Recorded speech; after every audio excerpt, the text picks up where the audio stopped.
Hello everyone, welcome to the show. Tonight is a special night for us because we have none other than our friend, Michael. Michael Gay, of course, is the FIAPSI Malaysian chapter president as well as a senior partner for Rain and Horn International, Zaki Plus and partner Senyam Berhad. Today, why is it so special is because we're going to discuss about this topic, the state of the property market. And of course, for the past few weeks, we have this touch on the property market, but today we're going to put more emphasis on post MCO implication towards our property market, because as we know, MCO will be lifted on the 12th of May. So, okay, first off, welcome to the show, Michael. We can't hear you.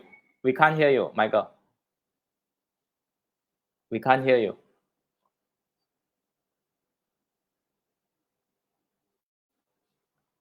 All right. While Michael fixing the audio, maybe we'll go on into what are the things that we want to discuss about. Can you hear me, Dr. KK? Yes, I can hear you now. All right. So okay, today we are yes, we can hear you, Michael. Today we're gonna discuss about the property market post MCO. So yeah, Michael. So welcome to the show.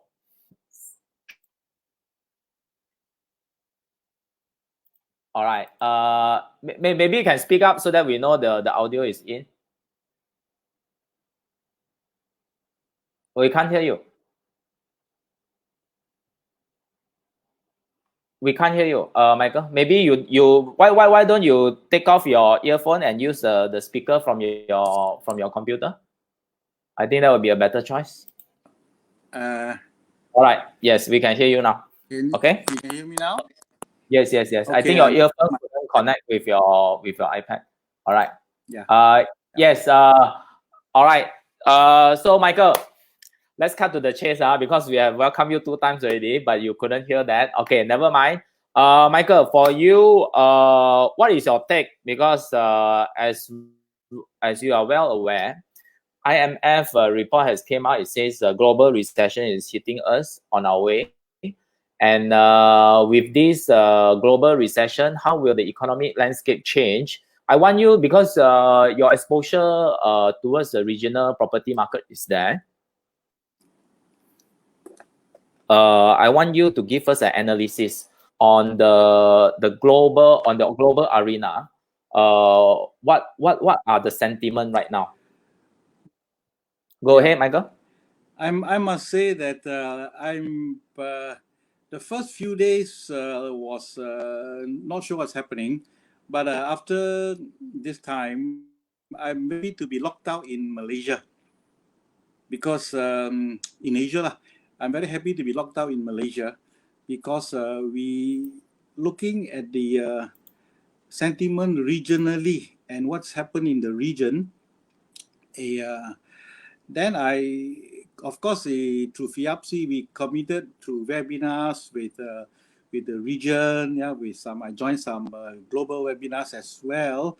Then I realized that in Malaysia, we have very good infrastructure and very good world-class healthcare. Yeah. Actually, they are both. We are second best in Asia, next to Singapore, but 3 times cheaper. In the region, during the lockdown, I noticed my Indonesian stakeholders were using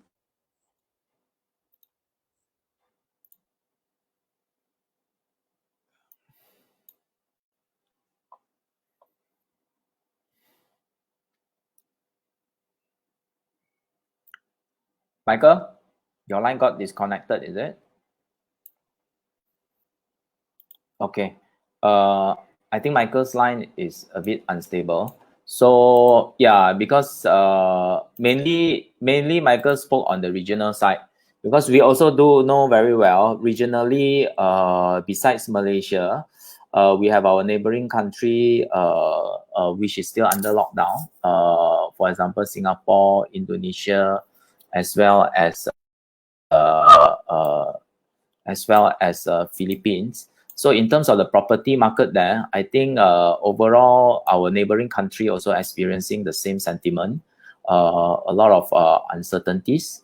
There are still some fear in the markets. Overall economic impact also wasn't all-time high. And so these are some of the sentiments that we have to really look at. Michael, can you hear me? Yes, I Can you speak? Speak up. Okay, all right. Can you hear me? All right. Yeah. Okay. Now, yeah. Now I gotta be more precise on the question so that you can answer us on the things that matters. All right. So the global recession, how will the impact be on the Malaysia property market? Recession? Now it's just MCO. Everything is under lockdown, and everything is under lockdown, and there is softening. You use the word recession. The word recession doesn't really come into the world market yet. We are talking about post MCO. Yes, stock market is down. Stock market is down. Unemployment is up, and definitely property prices will soften. Yeah, but the banks and there's a lot of people who's waiting at the side to take up. So activity is there. Continue, KK. Yeah, the other thing, of course, will be how is it different than 2008? I mean, I'm sure you have lived through 2008 crisis, credit crisis, as well as 1997, 1998. Maybe you can draw some, I don't know, the contrasting point or similarity towards this both recession. The major difference is that this year, Malaysian banking system is very strong. Since the last 97, 98, Malaysian banks have strengthened themselves to ensure that I'm very, very convinced that the Malaysian banks are very strong to weather this, and even strong to produce to release liquidity to the market. As we observe, Bank Negara lowering the overnight, the OPR, and also recently keep on releasing more liquidity into the market. Now, Bank Negara Malaysia and our banks and financial institutions are very proactive in their action on this. Yeah, I mean, looking back, of course, during those Asian financial crisis, first thing, like what Michael mentioned, loan is hard to come by. That's why the banks are charging double-digit interest. And right now, our interest level is of course all-time low. Has just being revised downwards to 2.0, and I'm hearing rumors that it might be revised again, probably a couple of months down the road. So all these are in a way positive news for the investors out there, which are all of you that is tuning in to listen. We have to take up this opportunity to really seize the moment. Of course, the other question I'm gonna ask you will be on of course, for Asian financial crisis, it's actually a very sharp V-shaped recovery. I think we discussed about it just now. Right. Within a year, I think everything goes back to normalcy again. Is that right, Michael? I do that for the conclusion. I have in conclusion written here. I will mention it as we end. Go ahead. No, I will reserve that for the conclusion. Okay. All right. Okay. Sure. No problem. Okay. Of course, this year is a different year for us. And if you look at most of the businesses, 30% of the SME, they might not be able to make it, which means they have to resort into closing down. Those that can survive will be those that know how to strategize their branding, know how to make their brand, their product stand out. branding at this time is the most critical of time. And when we talk about property market, the next question I'm gonna ask you, Michael, will be on the what is your outlook? What is your take? Of course, we both of us don't have a crystal ball. It's basically from your years of experience. What do you think the property market now, current, present, in 6 months as well as 12 months time? Because for me right now, short term will be current, mid term will be current to 6 months time, long term probably will be 6 months to 12 months time. Because I mean, with this pandemic, I think everything has changed, and a lot of businesses, for this year they are fighting for survival. And I'm sure with this how should I say, pandemic, there will be a lot of repercussion in the market. So Michael, over to you. What is your take on current 6 months and 12 months time for our property market? I must say that our finance ministry did very well in providing, coming in very firmly with an automatic 6-month moratorium on individual debt and corporate debt and the higher purchase debts.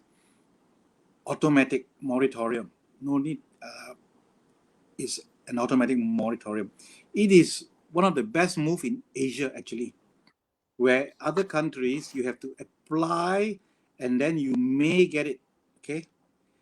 And also within 1 week, I hear the SMIs were getting, I don't write down the exact B, but many Bs were being provided.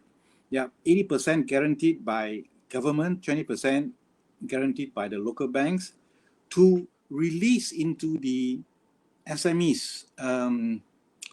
I believe the money is going to be released anytime now, and not earlier, anytime now. And definitely when that money is released into the SMIs, the market will feel the positive implication. Okay. Yep. There's a lot of money coming into the market, actually. Special relief. Yeah, yes. Okay, so this is for the yes, the hospitality industry was hit badly. Yeah, the hospitality, the hotels closed down. But hotel closed down doesn't mean that they are for sale. They are just operational shutdown to mitigate operational costs because lack of business the next few months. So there was a long list of hotels for sale. They hibernate first, because correct. Maybe we should just share the yeah, maybe I can just share with our audience today because a lot of people have this misconception because every day they've been seeing newspaper reporting this hotel closing down, that hotel closing down.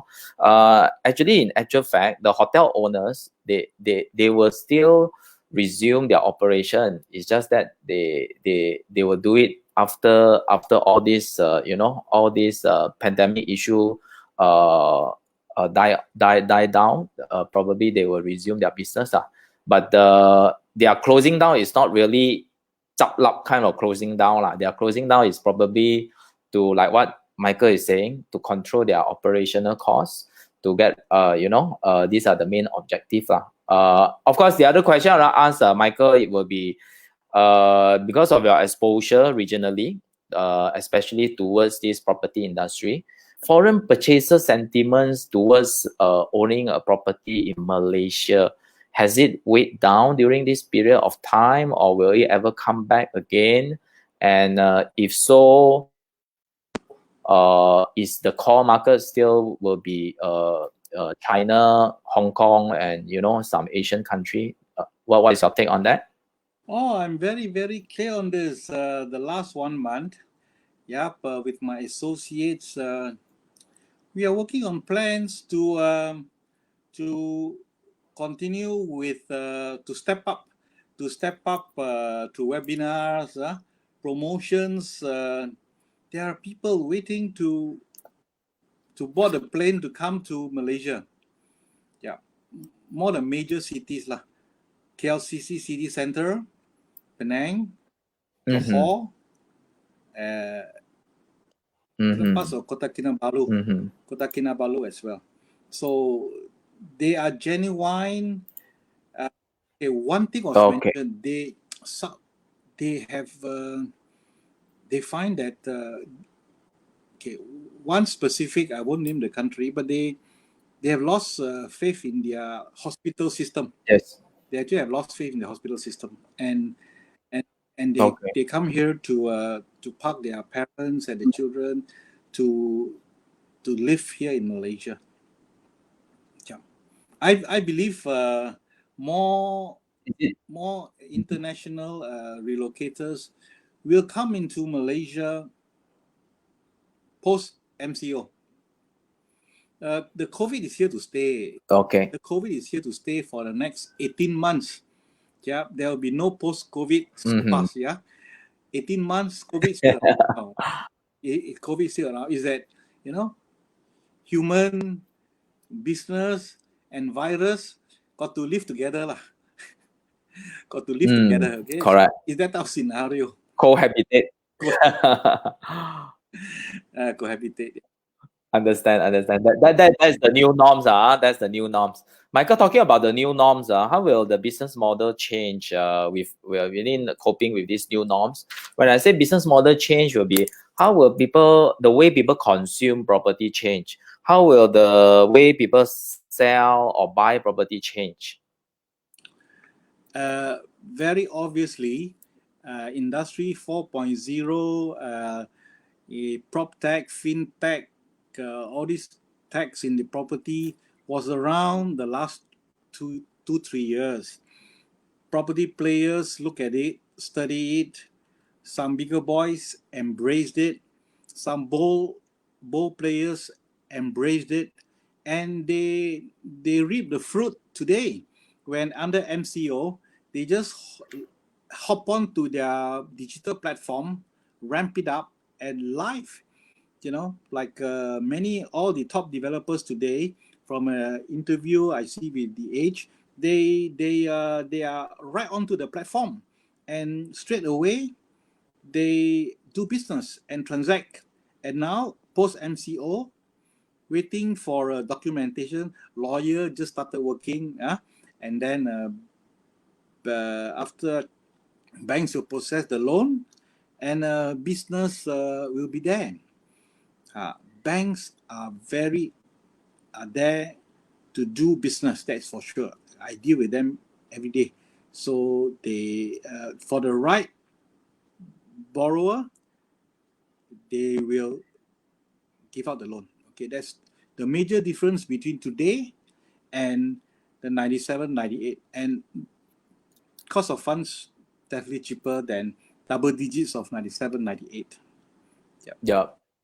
So, okay. Of course, we know, I mean, with this new normal, a lot have changed already in terms of business model. For example, how we consume property. For example, if you ask me, that's just me personally. I'm sure most of you all will agree with me. If now, especially those that have kids, if I were to ask you to go back to treating visitation to shopping mall as a weekend hobby, for the coming months, I think we definitely will reduce. And those with kids, I don't think they will bring their small kids to be exposed to the public now. Michael, what do you think? You have anything to share? Yeah, this morning I read with amusement that one of the big property mall owners in KL, he mentioned that Tan Sri Teo mentioned that people as a social animal, so the malls will still be alive.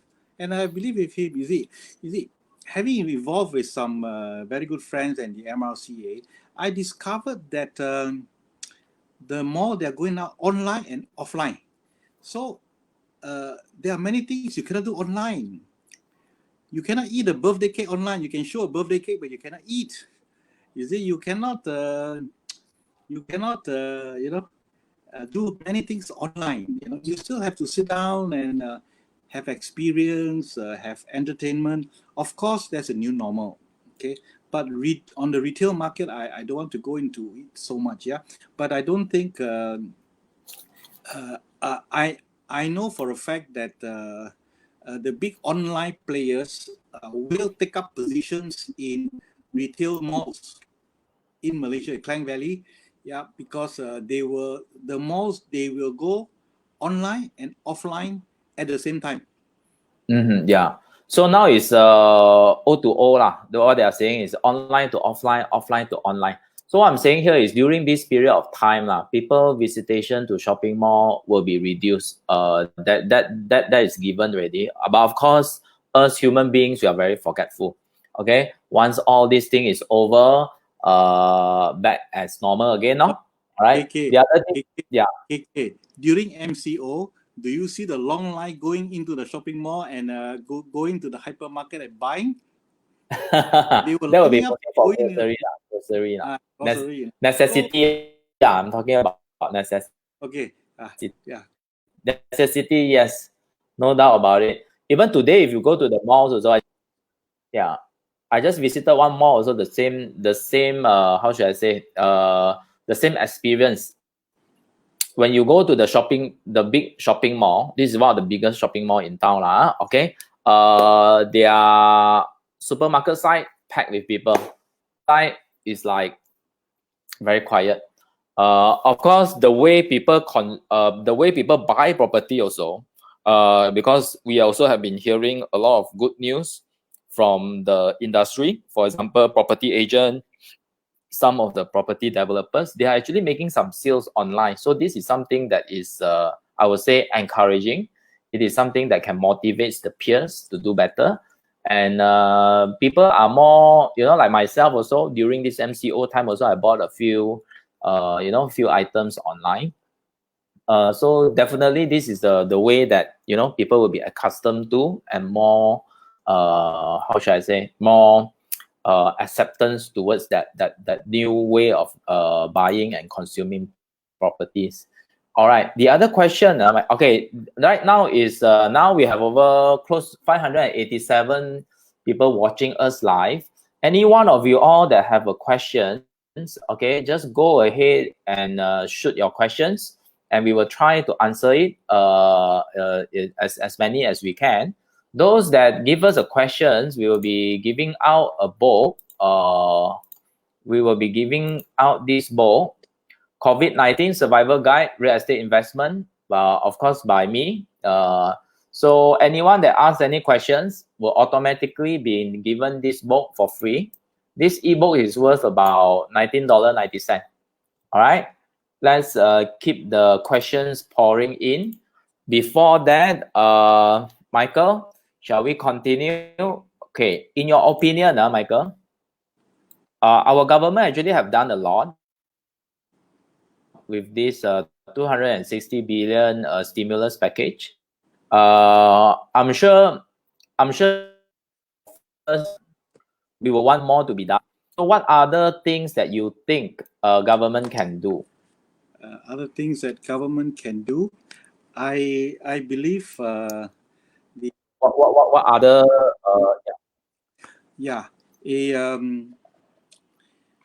last year Malaysia property transaction was 141 billion. Residential alone is 72 billion. It's quite a good figure. What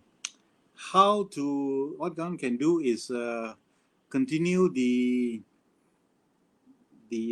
home ownership campaign to stimulate developer sales, and also on the secondary market to relook at the unpopular real property gain tax, at least a review on it, so that the whole market confidence can be there into the property market. Okay. So of course now we have a few questions coming in already. Of course, Wai Lun, mixed development still attractive under new normal? I believe so. Attractiveness to me is on two things. One is attractive to you, not to everybody, not to the developer, not to the person asking you to buy, but it must be attractive to you because you buy it, buy to use, so or buy for rental. So as long as it is suitable to you, meaning in a location that is suitable to you. I like closeness to LRT stations or future LRT stations. That's very important. Yeah, why Okay. not? Next. Okay, good question, Wai Lun. Of course, we have another question from Henry. Henry is saying, do you think property bubble is building? Building? What is a property bubble? A property bubble is where prices, asking prices or transaction prices are very high, and then it's waiting to burst. I would say that property prices were already quite high. Yeah, already quite high, and it is good to slow down a bit. It's good to slow down a bit and have a correction in property prices. I think it's healthy. Yeah, that's why I think so, because it's healthy to have that equilibrium again. Okay, next question, of course, will be business model are changing after MCO. Wondering what property sector are best for us to invest. Residential ga, industrial ga, landed ga, if it's residential, landed, high rise. To me, every time when I have this question, I will always, I like to say this. As long as this property, you like it, not for own stay, for investment, investment, you should be doing a real calculation on what is the return, is it near LRT station? Is it near the train stations? Is it in the growth area? You must be convinced I'm not, the growth area is very, very hard to say growth area. Many places also, everybody say, oh, it's growth area, it's a growth area. I think use the word investment very prudently for this year.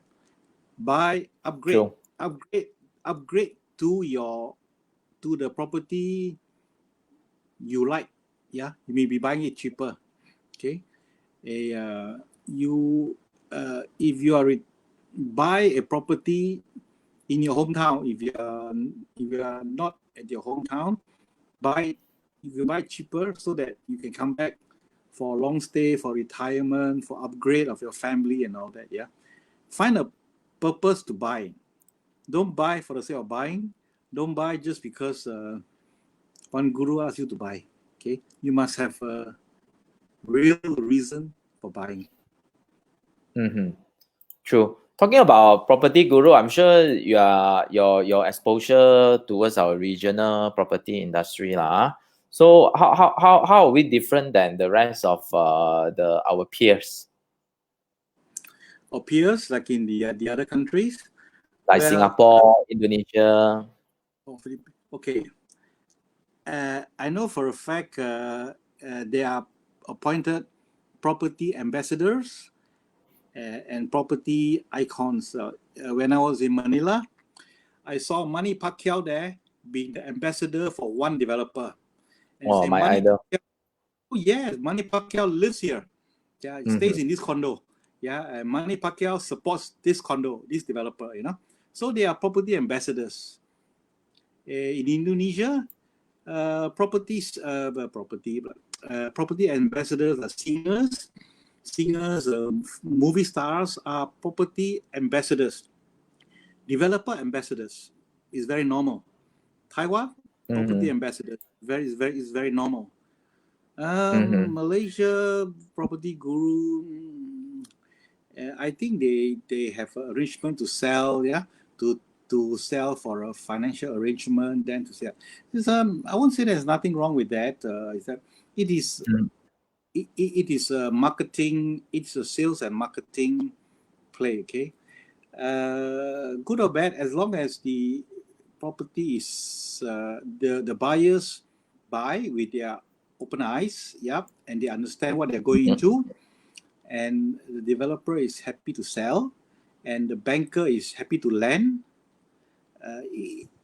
I think it's fine. One party cannot clap. You know, he needs three parties, two parties to clap, one party to kick, to finance. Then it can be it can be a transaction. Yeah. Okay, we have a lot of questions coming in. Keep it coming. We'll try to answer as many as we can. Basically, of course, the next question will be Cheong Kwai Fong Iris. In your opinion, will the process of property see a dip come October, November when the moratorium is over? This question is also quite similar to CK Yap. Basically, it says, do you think consumers should take action now or wait for the price drop more first? Because we see there will be a slowing down in the upcoming months. And also a lot on the value questions. What will be the impact of pricing of property post-COVID given the huge discount by the developers? Okay, maybe from your professional, because as you all know, Michael is a professional valuer. All right. From your standpoint as a valuer, property value, has it changed pre-MCO and post-MCO?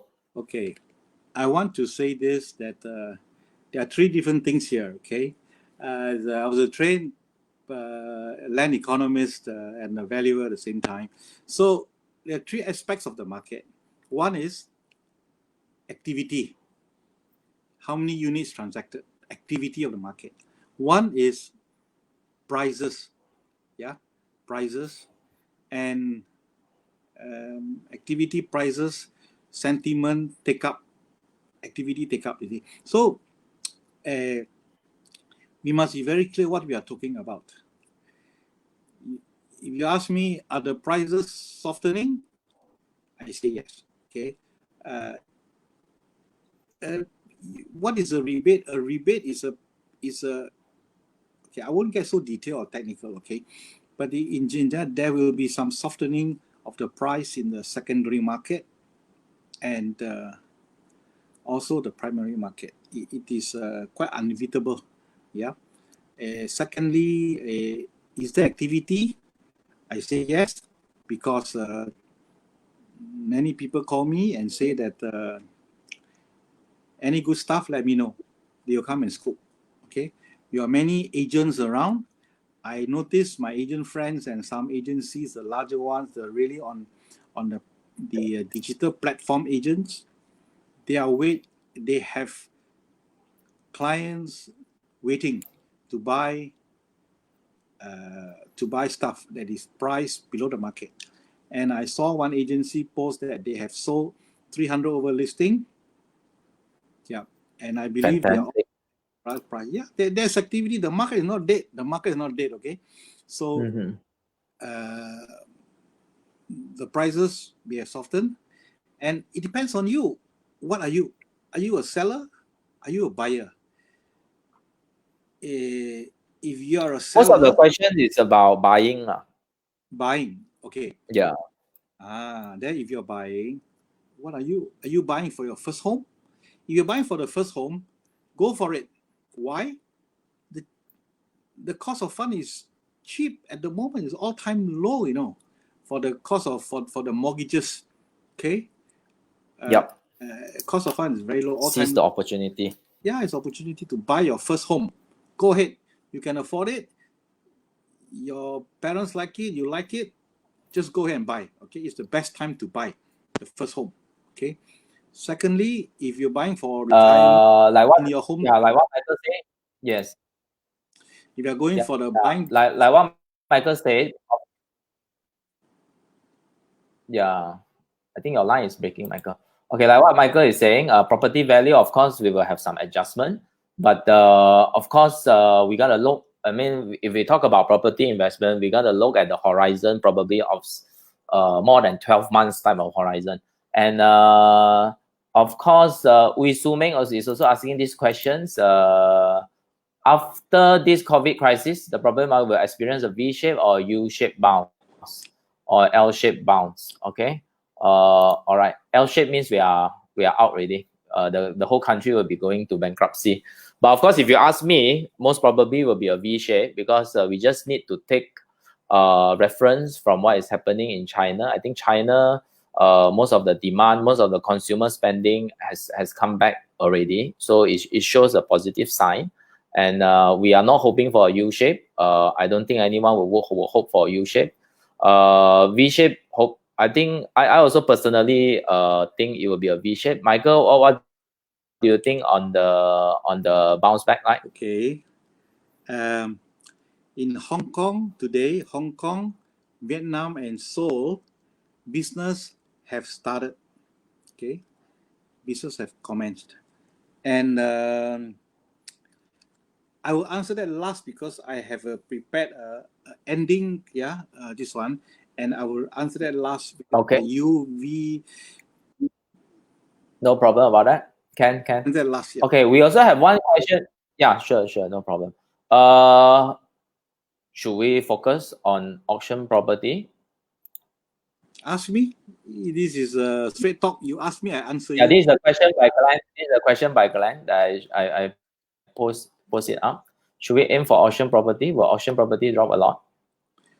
You want to aim, you aim with what? With a bow, with arrow, you must have ammunition. What do you want to aim? What do you want? What do you really want? Mm-hmm. You want to buy for the sake of buying? You want to collect 10 properties, or you want to buy a home, or you want to buy for investment? The reason buying is the most important.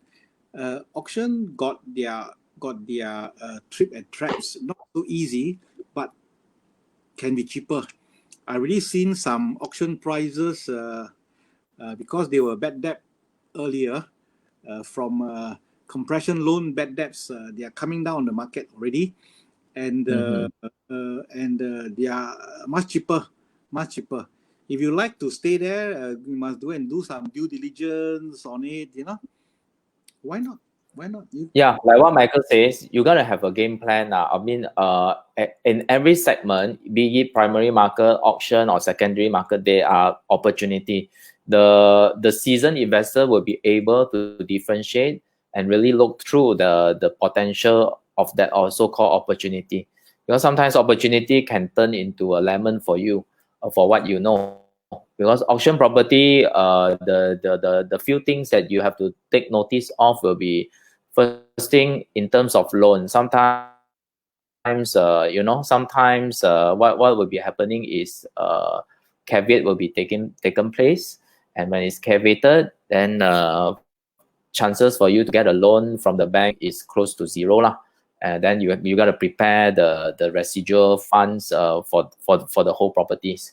And of course, the other thing you have to look at, of course, will be on the maintenance fees. Some of the auction properties that I heard of, I have not seen it by my own eyes, but I've heard of some of the auction property. The maintenance fees can go up to 20 or 30,000. I'm not too sure about that. Yeah. So it's just imagine if you are buying a 200,000 property, you got to really know your budget as well, because when you go into the auction, a lot of fire in the room. Some of the people they are very kiasu ma. Wow, you bid 150, I bid 160. It's like a competition already. So you really need to know your game, how much you're willing to spend. Don't overspend it. And those are the few things that you really have to look at it and be very sure to it. Okay. Okay. Wow, we have a lot of questions on the where to buy. Okay. All right. So would you want to take this question? Can you see the question? What are your thoughts on product developer giving out discounts for down payment? Will it bring overall valuation or price down? Sounds like a banker. Sounds like a banker. Sounds Okay. like a banker. Yeah. Eh, So if it's from the banker, I think it must be a tricky question. never mind. It's a straight talk. It's a straight talk. Okay. All right. Question again. Let me see the question again. Okay, sure, Okay. sure. Okay. Basically, with rebates, will it bring down the value? No problem. No problem. You see, it happened already the whole of last year. If it's about 3 years already, this is happening, and the whole banking system is aware. And all I say is, the banking system is all the risk management, all risk is up, all eyes are open on all of this. And Okay, maybe it's not a banker, a first house buyer, very sharp, asking very sharp questions. Yeah, okay. Never mind. Michael? Yeah. You see, a developer will give discounts, and okay, I'll answer very straight. I'll answer it very straightly. Okay, the price is normally the sale and purchase agreement which you sign. The bank, it's up to the bank to give you an offer letter, offer of the property that you bought. Don't talk about valuation. It is talk about what if he's a developer direct. Yeah, the bank has its own opinion anyway, and the bank will lend you not only based on the property price that you sign, but based on your capacity and capability as well. So as long as you get a loan and you can afford it, that's good enough. Valuation normally is after you buy it. Yeah, after you buy it, suddenly you want to sell it, then you need a valuation, because the buyer needs a valuation, not you. The buyer will need to ask for a valuation. Why? Because the buyer needs to get a loan to buy your property. Okay. Yeah. Maybe I can add on to you. Basically, the valuation that you buy as of present will still stand. So what happened 3 years or 5 years down the road, we wouldn't know, because any of the banks that has a tie up as an end financier for any of the developers project, they will give you the value stipulated in the SMP. So probably your question is probably after completion, will the value still stand? It depends whether the demand, the supply side has been fulfilled or not. Of course, Michael maybe can share with us. I'm sure there will be instances whereby, for example, I buy for 500,000. After completion, you get valued at 600 or 700,000. There will be also instances whereby I bought it for 500,000. After completion, probably the value is much lower than the original price that I bought from. Is that right, Michael? Will that happen? Yeah. That is a good answer for that question.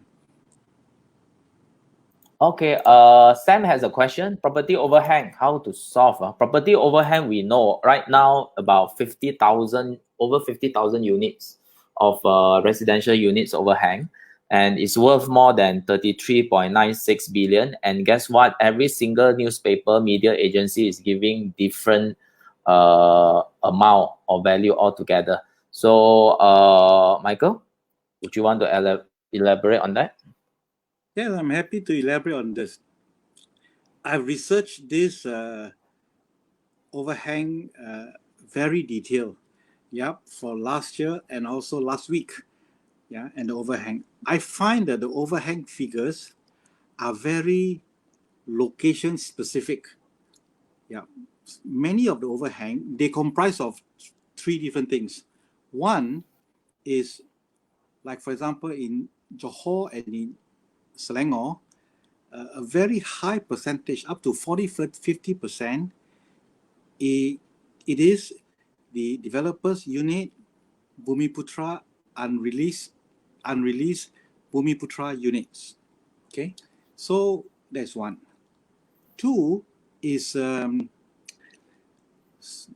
many thousand units were built last 3 years, completed last 3 years in not favorable locations, not saleable. They're not popular to be bought.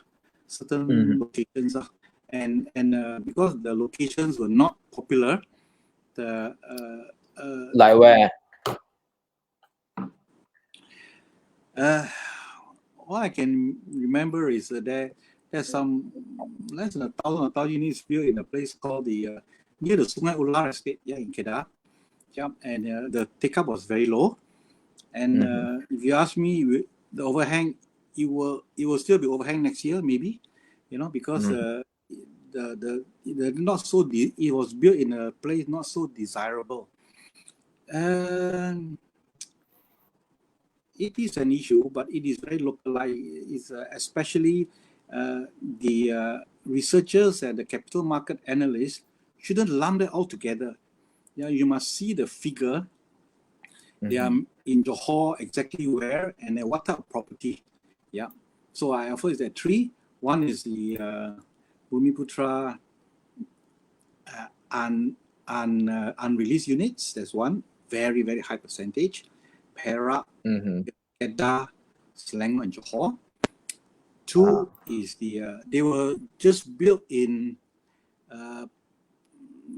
not so private developer, like can be some government agency, who built in a not so popular location.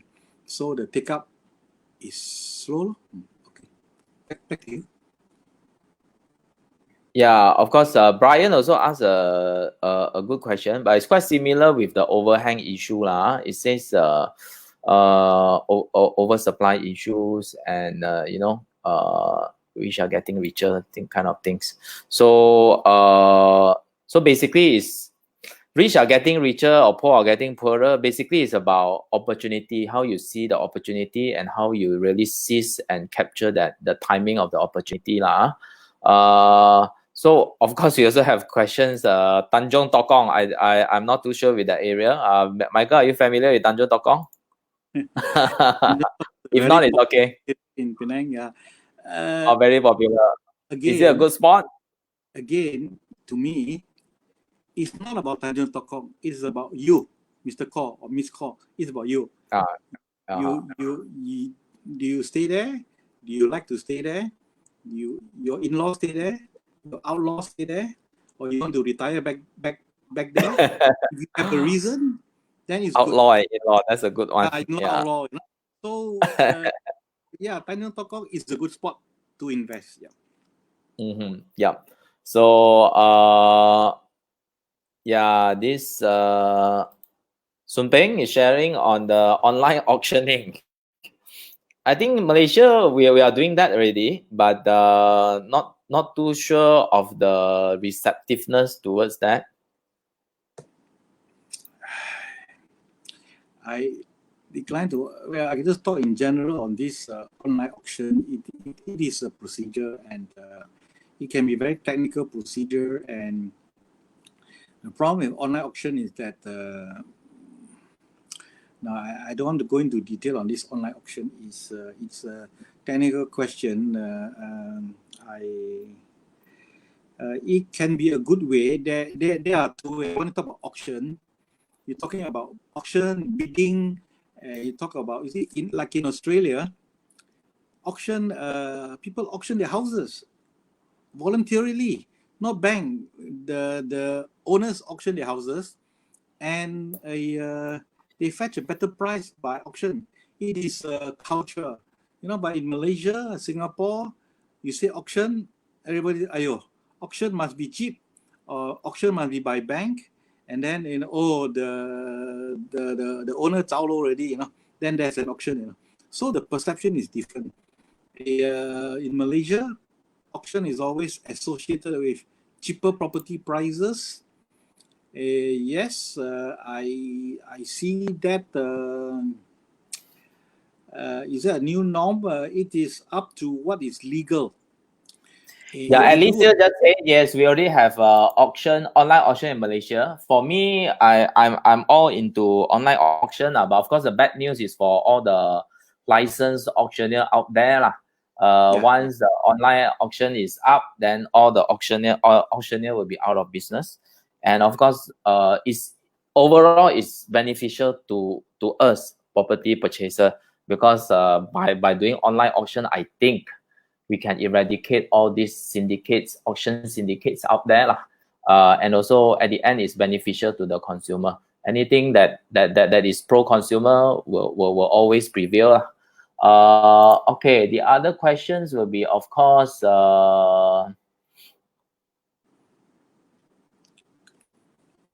happening mostly about valuation problem due to the private market in Malaysia going down for long term.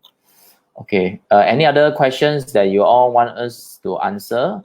Of course, there are people talking about hotspots. Haley asking about which area will be the next hotspot. Yeah, the most likely area that can be treated as hotspot will be places that you are currently staying, which places that you are most familiar with. Yeah. Follow the train, the MRT stations, the future lines. Watch my friend Ho Chin Soon, watch his map, study where the lines go through. That's very important. You must know the future. Today is today. You must know the future. Don't predict. You must know the future. Then the future is where the hotspots will be. Yeah. Yes. Michael, I'm sure you prepare some slides for us to do the conclusion. Maybe you can share with us first. If along the way we have another new angle of questions, maybe I will show it on the screen. Is that all right?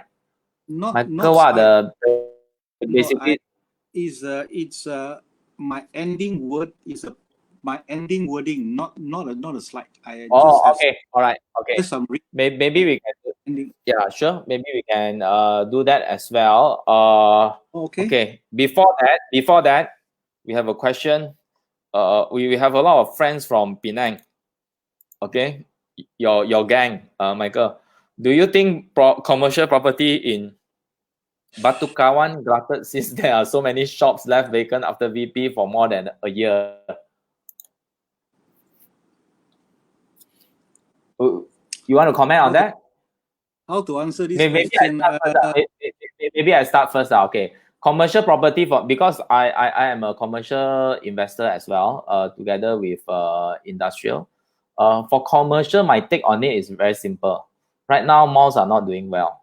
Overall, retail sentiment is also not all-time high because the force, the trend of shopping online during this more than 40 days in MCO, people has accustomed and people has built up the habit of shopping online. Just imagine, even if people can buy property through online during MCO, what other things that they couldn't buy online? So I'm sure Louis, your side also, I'm sure you have made some purchases online during this MCO. It's a habit development. So commercial properties, if you ask me, unless it's a very matured and proven commercial center, then you can go ahead. Because commercial center, one thing very funny is, I'm not too sure with Batu Kawan, so I'm not qualified to comment on it. But yeah, later after. But what I can tell you from the experience in Klang Valley is this: commercial property. For example, I just give you one example. Across the road only, Dataran Sunway and this Strand Commercial Center. It's like heaven and earth. One, the occupancy is all-time full. The other one, you are lucky to get 50% occupancy. Now, you will ask me, why? Same area, just across the road only, everything changed. So commercial is, commercial, if you see, you are from Batu Kawan, then I talk Hokkien with you lah. Beki leh, 就是beki了的啦。Then you don't have to think too far already. For commercial, very straightforward one. Beki means beki already. Okay, come Michael. I want to say that the word used is, Batu Kawan is Batu Kawan. It's a growing area. It's not glutted. The word is not glutted. Is that the population have not arrived there yet in full. Yeah, there are some. There's a university there. That one university coming up there. There's a lot of factory that's coming up there. So IKEA is there as well. I wouldn't call it glutted. I would call that it's underpopulated at the moment, and the population will trickle in more and more and more. Yeah. But how long? Not sure. So it's an Yeah. underpopulation problem. Okay. Over to you, KK. Okay. So maybe the last question to you, Michael. What advice should investors adopt now, and what advice should investors avoid? Because this time around, everybody is giving advices. You don't even know what is a good advice and what is a bad advice to start with. I would say know yourself. What do you want? Do you want to upgrade, buy a better house? You upgrade, do it because all the conditions are there. Do you want to invest and property is always 3 to 5 years, not 1 to 2 years. So you must be able to hold it in a longer term. Then only it makes sense for you. Do not take up compression loans. I don't advise it, and do not. You must write down exactly what is your purpose of buying up this property, and maybe you talk to a friend, a financial planner, perhaps, ask the reason why, or a banker friend, then only buy. Yeah, this would be my advice. Yeah. Okay. We have a few more questions coming in. Maybe we can take another 1 or 2 questions. This one Nicholas talk about infrastructure, mega project like HSR, LRT3 and MRT2 can be completed as promised. So do we have the allocated fund to pull through this, Michael? I've seen statements, and I believe Malaysia, because all these HRM, MRT2, they were already approved in the last budget. Okay, and I read comments in between that they will be one of the first things to ramp up post-COVID, because that would be a big ticket item that can pull through Malaysia. During MCO, I keep on seeing engineers, contractors build on this road mega project is allowed to go to work. Okay. Yes. So I believe they will be started. And under construction immediately post MCO. Yeah, I also agree with Michael, because construction sector is a very important sector for the growth of our economy.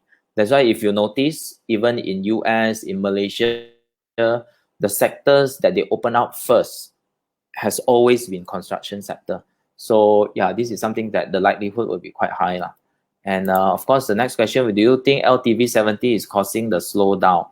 With my take on it is because we know now bankers also changing the loan eligibility, the loan approval will be becoming more and more tough, and LTV 70 is here to stay. Loan to value 70%. So even those, for me personally, even those before this MCO thing, they can get 90%. Right now, I don't think whether they can still gotten 90% loan or not, because bankers also, they want to play safe. They also want to assess their risk factor due to the uncertainties that they foresee, and due to some default payment that might be happening. Michael, what is your take on that? This LTV 70 is just one of the reasons. Now banks they process loan based on the basic 5 C's of credit, and this LTV 70 is just one of the C.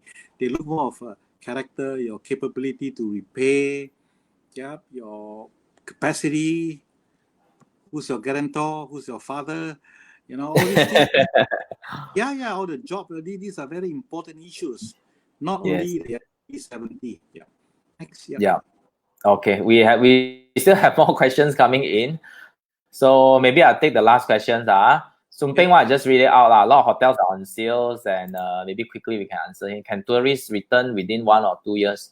I think for tourism sector, this year it has to be a home ground kind of support.